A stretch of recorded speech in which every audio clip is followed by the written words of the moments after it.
In a quiet, peaceful village, surrounded by soft rolling hills, sparkling streams, and endless green fields, lived an elderly woman named Nana. Her little cottage stood at the edge of the village, with a small wooden fence, a blooming garden full of marigolds and sunflowers, and a tall mango tree whose branches swayed gently in the wind. Nana had no children, and her husband had passed away many years ago, leaving her to live a calm, simple life. But she was never truly alone. She had Bobo. Bobo was no ordinary hen. She was small and round, covered in soft golden feathers with a tiny white patch on her chest. She followed Nana everywhere, waddling slowly, clucking softly, as if sharing little secrets. The villagers loved to see them together. Each morning Nana would take her wooden cane and walk through the garden, while Bobo waddled beside her, tilting her little head at every flower, every butterfly, and every tiny bug that crossed their path. People passing by would smile warmly, waving at the pair, calling out, "Good morning, Nana. Good morning, Bobo." Every day, without fail, Bobo laid a single egg. Nana would pick it up gently, cradling it in her wrinkled hands, and whisper, "One is enough, my dear. One is all we need today." She boiled it carefully, ate half for breakfast, and saved the rest for lunch. Nana grew her own vegetables, spun her own yarn, and lived a life full of quiet joy, simple routines, and peaceful rhythm. Then one morning something unusual happened. 2 eggs lay in Bobo's nest. Nana blinked, astonished. "2?" she whispered softly. "Well, that's generous, isn't it?" She boiled 1 egg for herself and decided to take the second to the market. She never wanted more than she needed. A small handful of rice, a little piece of jaggery, that was all she asked for. The next day, and the day after, the same thing happened. 2 eggs. And soon the villagers began to notice. "Sell both eggs, Nana. You could make some money," one villager suggested. "You should feed Bobo more. Maybe she'll give 3 eggs next," said another. "Think bigger. You could get 10 hens and start a small business," a third added. But Nana only smiled gently, shaking her head.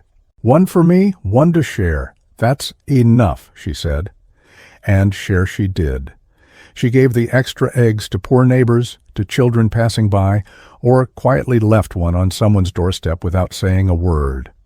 The villagers began to call her Egg Nana, a name whispered with love and admiration. As days passed, the village faced heavy rains. The monsoon arrived in full force, pouring down relentlessly.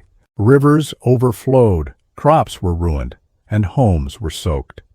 Many hens stopped laying eggs, and villagers worried about the coming days, but not Bobo. Calm and faithful, she continued laying her eggs, 1 in the morning and 1 in the evening. Nana had wisely saved many eggs over time. She had boiled, pickled, and stored them carefully. Now, when anyone was hungry, she gave them her precious eggs, quietly, and without asking for anything in return. She never boasted, never demanded, and never asked for thanks. One afternoon a group of villagers came to her. "Nana," they asked curiously, "why didn't you sell more when you had the chance? Why didn't you try to make more money when Bobo was giving so many eggs?"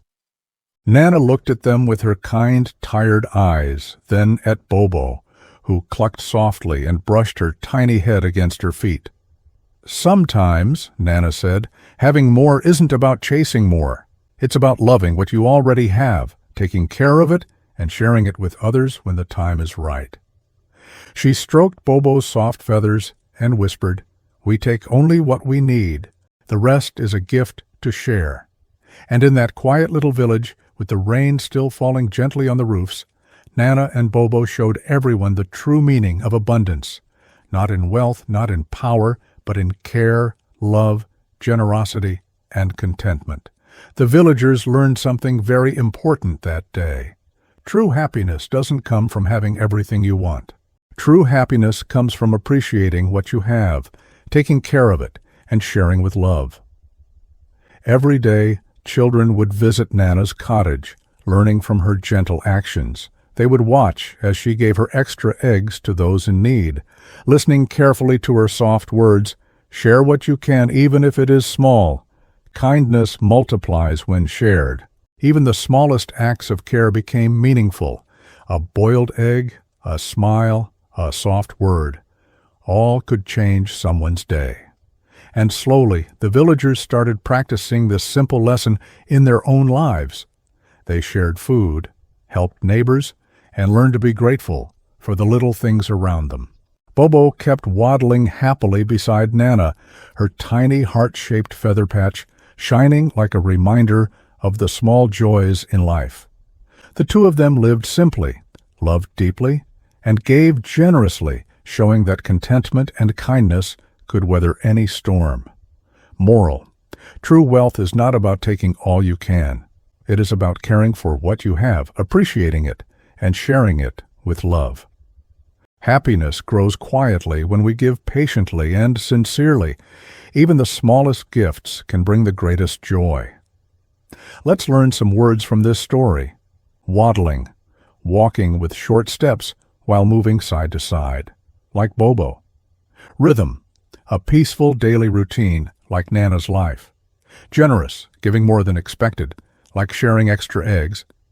Jaggery: a natural sweet made from sugar cane, overflowed when a river fills too much and spills over. Pickled: preserved in salt or vinegar to last longer.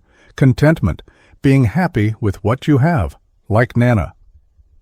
Weather the storm: to survive hard times, like Nana and Bobo. Remember, it's not about chasing more. It's about loving what you have, caring for it, and sharing with others. If you enjoyed this story, don't forget to like, share, and subscribe to Moral Echo Tales for more heartwarming stories.